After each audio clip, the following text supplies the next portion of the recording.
Hi, and welcome back to this new module of upcycled art for education and social inclusion called Barriers to Learning.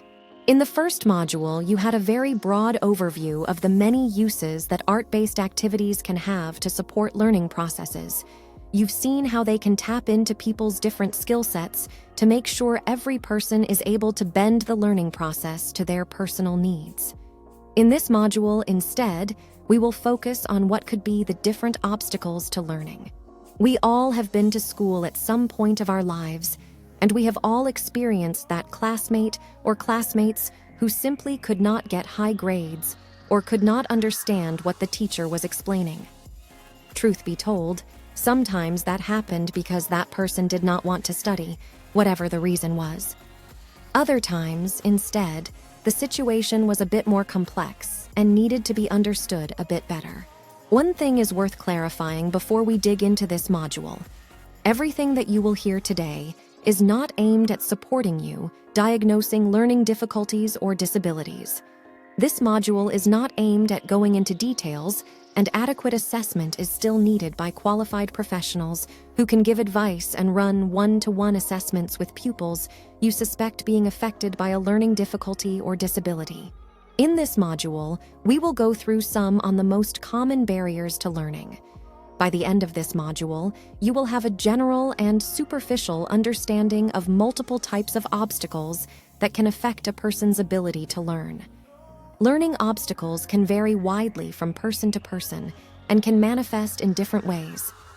These obstacles can affect individuals of all ages and can occur in various learning environments, such as schools, workplaces, or self-directed learning. Let's dig into it, shall we? One of the most common barriers are learning disabilities, meaning neurological conditions that affects the way individuals process information. Learning disabilities can significantly impact a person's ability to acquire, store, organize, or use information effectively. Examples of learning disabilities are dyslexia. Dyslexia primarily affects reading and language processing. Individuals with dyslexia often have difficulty decoding words, recognizing sight words, and understanding the relationship between sounds and letters. This learning disability can make reading slow and inaccurate, leading to comprehension difficulties. Individuals with dyslexia may struggle with spelling, writing, and phonological awareness. Dyscalculia. Dyscalculia affects the processing of numerical and mathematical information. Individuals with dyscalculia may struggle with basic arithmetic operations, number sense, and mathematical concepts. Dyscalculia can hinder a person's ability to perform mathematical tasks, solve problems involving numbers, and understand mathematical concepts. This can affect academic performance and practical daily tasks involving math. Attention Deficit Hyperactivity Disorder, usually known as ADHD. ADHD impacts attention regulation and executive function. It affects the way individuals process and manage information related to tasks, organization, and focus. Individuals with ADHD may have difficulty sustaining attention on tasks, staying organized, and managing time effectively. This can affect their ability to follow instructions, complete assignments, and retain information. These are the most well-known examples of learning disabilities. They happen because of a neurological condition. But what is a neurological condition? A neurological condition refers to a medical condition that affects the nervous system, which includes the brain, spinal cord, and peripheral nerves. The nervous system is responsible for transmitting and processing information in the body, controlling various bodily functions, and coordinating communication between different parts of the body. Neurological conditions can manifest in a wide range of ways, depending on which part of the nervous system is affected and the nature of the disorder. These conditions can be caused by various factors, including genetic mutations, infections, autoimmune responses, traumatic injuries, and degenerative processes. There are many more examples and ways in which learning disabilities manifest themselves. In this context, as I said at the beginning, We are not aiming at developing medical knowledge, but just at having a glance at them to understand how they impact learning. In other words, what we aim at understanding here is that people with learning disabilities tend to process information, if a different way. If we ask a person with dyscalculia to memorize a series of numbers, like the one behind me, that person will absolutely be incapable of doing that. Does this mean that that person will never learn numbers or understand how to use them? Absolutely not. It simply means that our role as educators is to present those numbers in a different way if we want that person to remember them. Of course, obstacles to learning are not only posed by disabilities. Other learning barriers are lack of motivation. A lack of motivation can hinder learning. This obstacle may be due to a disinterest in the subject matter, a lack of perceived relevance, or external factors such as personal problems or distractions. Emotional and psychological factors. Emotional obstacles such as anxiety, depression, or low self-esteem can interfere with the learning process. These issues may affect a person's confidence, ability to concentrate, and overall well-being. Learning style differences. People have different learning styles, such as visual, auditory, kinesthetic, or a combination of these. A mismatch between the teaching style and a person's preferred learning style can create obstacles. Environmental factors. The learning environment itself can present obstacles. This may include distractions, lack of resources, overcrowded classrooms, or inadequate support. Health issues. Physical health problems or chronic illnesses can interfere with learning by causing fatigue, pain, or other symptoms that make it difficult to focus or attend classes regularly. Cultural and socioeconomic factors. Socioeconomic disparities, cultural differences, and discrimination can create barriers to learning. Lack of access to quality education, biased teaching materials, and cultural insensitivity can hinder a person's ability to learn. Lack of prior knowledge. A lack of foundational knowledge in a particular subject area can be a significant obstacle to learning more advanced concepts. Remedial education or additional support may be needed to bridge these gaps. One very common obstacle, especially in our modern society, is posed by linguistic and cultural obstacles. Language barriers refer to the difficulties and obstacles that arise when individuals who speak different languages attempt to communicate with each other. These barriers can occur in various settings, such as international business, travel, healthcare, education, and daily interactions within diverse communities. Language barriers can manifest in several ways and can create challenges for effective communication. Here's an extensive explanation of language barriers. 1. Linguistic differences. The most obvious aspect of language barriers is the linguistic differences between individuals. These differences can include variations in vocabulary, grammar, pronunciation, and sentence structure. When people from different linguistic backgrounds try to communicate, they may struggle to understand each other's words and sentences. 2. Limited proficiency. Individuals may have limited proficiency in a language, making it difficult to express themselves or understand what others are saying. This limitation may occur when someone is learning a new language. 3.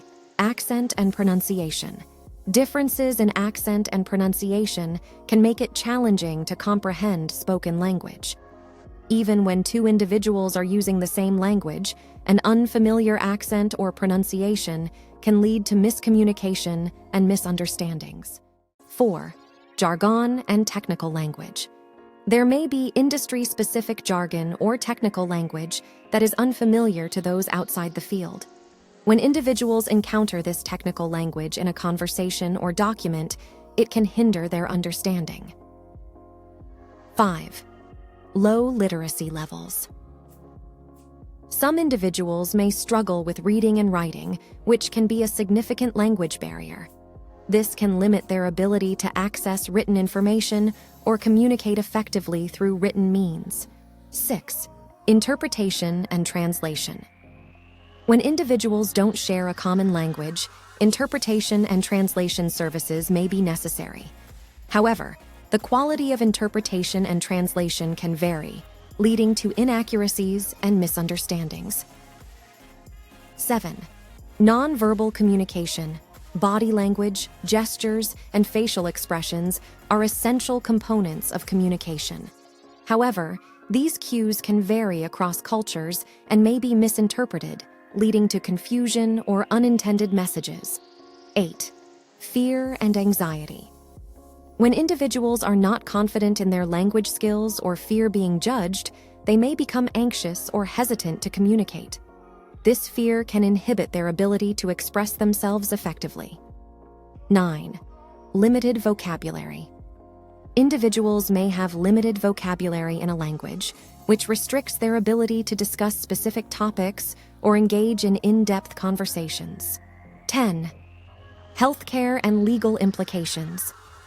In healthcare and legal contexts, language barriers can have serious consequences. Miscommunications in medical diagnoses or legal matters can result in incorrect treatment or legal issues.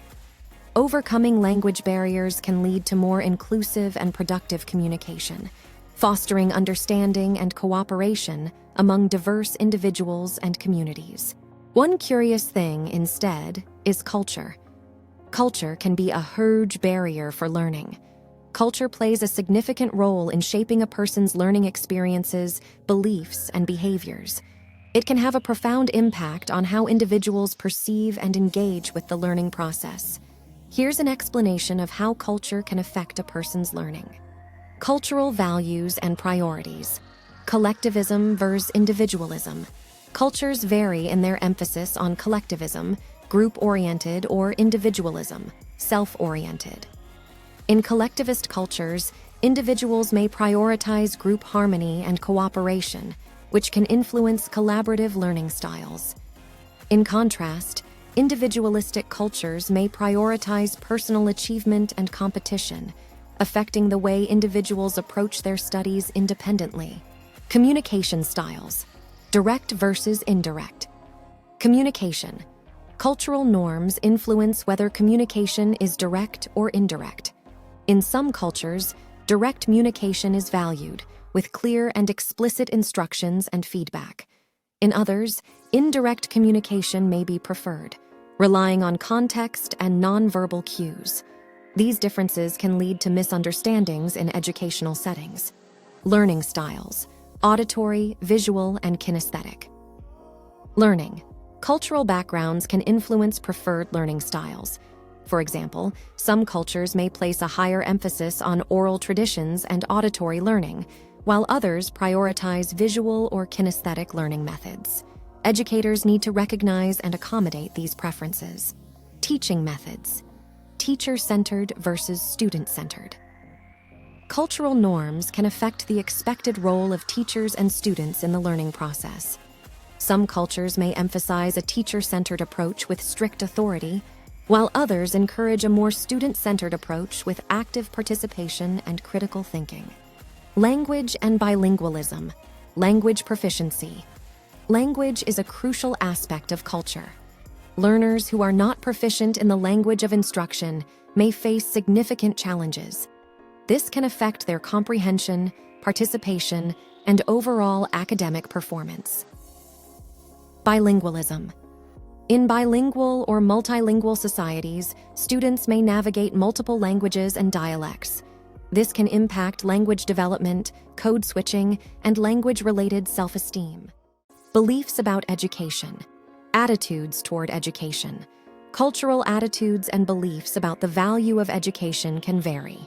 Some cultures may highly prioritize formal education, while others may emphasize vocational or informal learning experiences. Educational goals. Cultural expectations regarding educational attainment and career goals can influence students' motivation and commitment to their studies. Learning motivation and perseverance. Attribution and success. Cultural norms can influence how individuals attribute success or failure. Some cultures may attribute success to effort and perseverance, while others may attribute it to external factors like luck. These beliefs can impact motivation and resilience in learning. Family and community involvement, family support. In many cultures, family plays a significant role in education. Strong family support can be a motivating factor, while a lack of support can hinder learning. Community expectations. Cultural communities may have specific expectations and roles for individuals in their pursuit of education. These expectations can influence a student's sense of identity and belonging. Stereotypes and bias. Stereotypes. Cultural stereotypes can affect educators' expectations and perceptions of students, potentially leading to bias in assessment and opportunities. Stereotype threat can also impact students' confidence and performance. Recognizing and respecting cultural diversity in the learning environment is essential for promoting inclusive and effective education. However, we must acknowledge the role that culture plays in communication. Only by understanding that different cultures have different communication styles, we can create educational material that can enable everyone to reach the same learning objectives. Culture is at the basis of a key element in communication: nonverbal communication.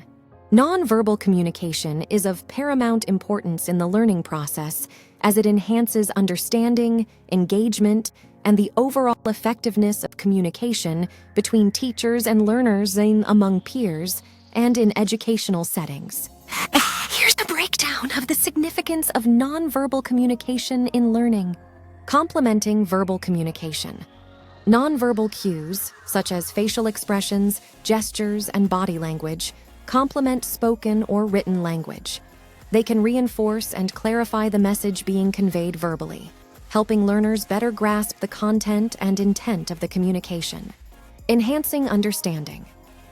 Nonverbal cues provide context and emotional nuance to the spoken or written words.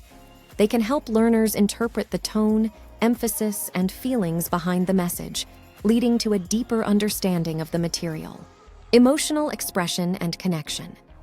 Nonverbal communication allows both teachers and learners to express emotions and establish emotional connections. Smiles, eye contact, and other nonverbal cues can create a positive and supportive learning environment, fostering trust and rapport. Engagement and attention. Effective use of nonverbal cues can capture learners' attention and maintain their engagement. For instance, an enthusiastic and animated teacher may make the learning experience more enjoyable and memorable. Feedback and assessment. Nonverbal cues provide immediate feedback to both teachers and learners. A puzzled expression, nodding in agreement, or raised hands can signal understanding or confusion, allowing teachers to adjust their teaching methods accordingly. Most importantly, though, nonverbal communication is important for the achievement of two key goals. 1. Assisting learners with special needs. Nonverbal communication can be especially crucial when working with learners who have special needs or communication challenges. It can provide alternative means of expression and understanding. 2. Creating inclusive learning environments. Nonverbal communication can help create an inclusive classroom where learners of diverse backgrounds and abilities feel welcome and understood. Using inclusive nonverbal cues can foster a sense of belonging and equity. In summary, nonverbal communication is an integral part of the learning process that goes beyond words. It helps convey emotions, provide context, and establish effective teacher-student relationships. By recognizing and utilizing nonverbal cues effectively, educators can enhance the learning experience, facilitate better understanding, and create a positive and inclusive learning environment for all students. Overcoming learning obstacles requires tailored approaches and interventions. It's essential to recognize that each person may face a combination of these obstacles, and addressing them may involve a collaborative effort among educators, parents, healthcare professionals to create a supportive learning environment. Finally, the way we are brought up, our background, determines our ability to learn. Many of you have probably heard the term disadvantaged socioeconomic background. But what is it?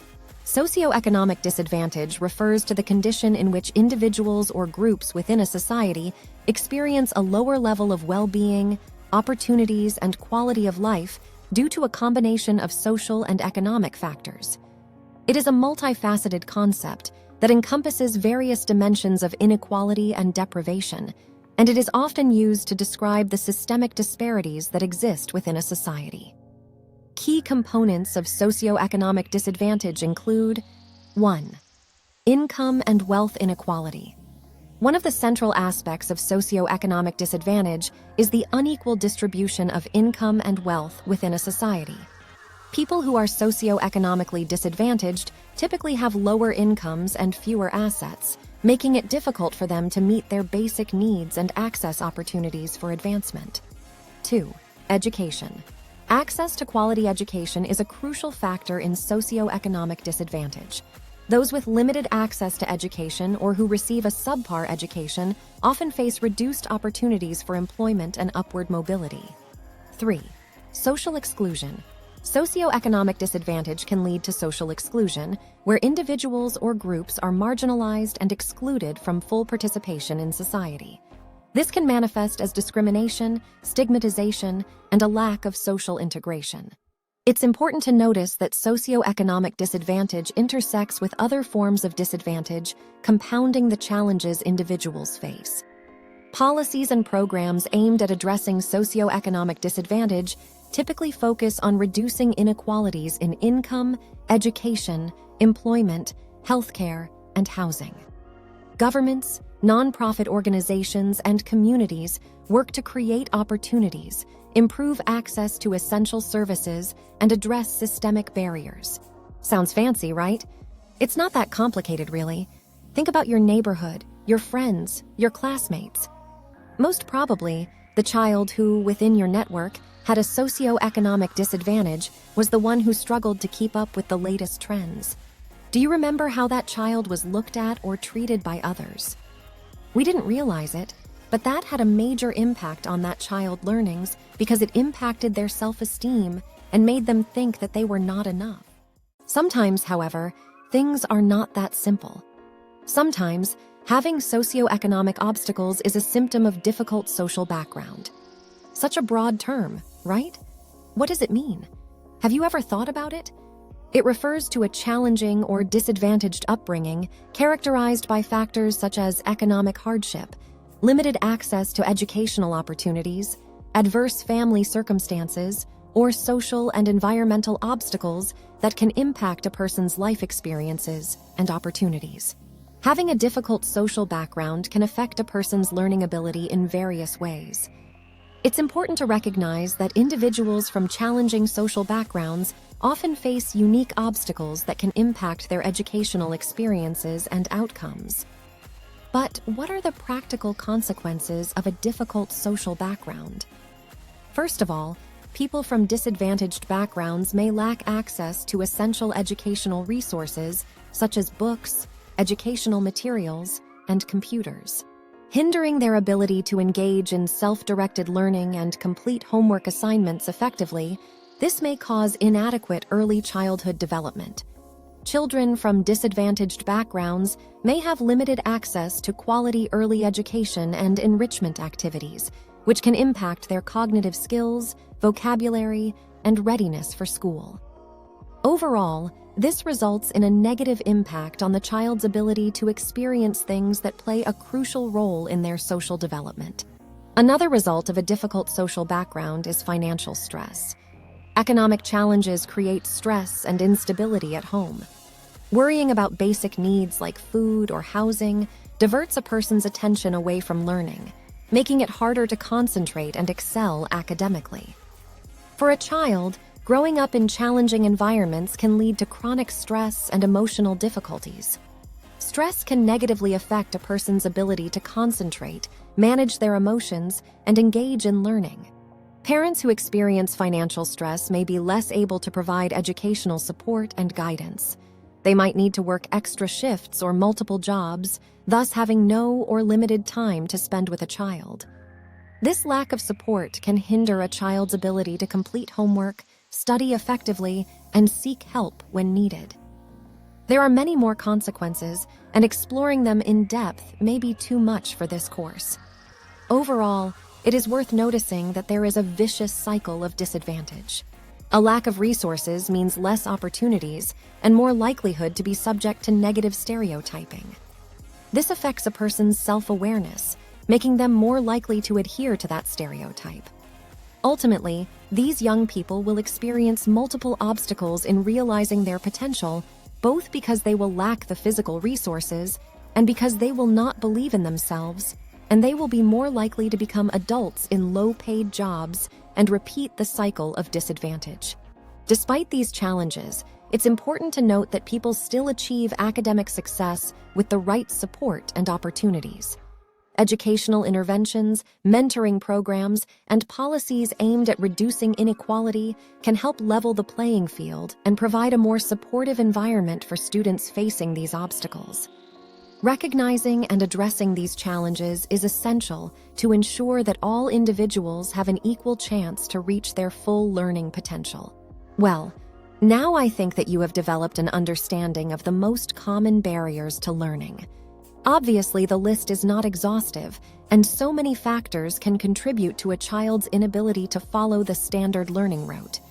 If you want to expand your understanding on this topic, there are a lot of dedicated courses. In the upcoming modules, though, we will see in practice how to develop art-based activities to support learning processes. From painting to sculpture, we will provide you with as many examples as possible of activities that you can put in place with the young children you support. As usual, I hope you found this video interesting and that you're looking forward to the next modules. Bye for now!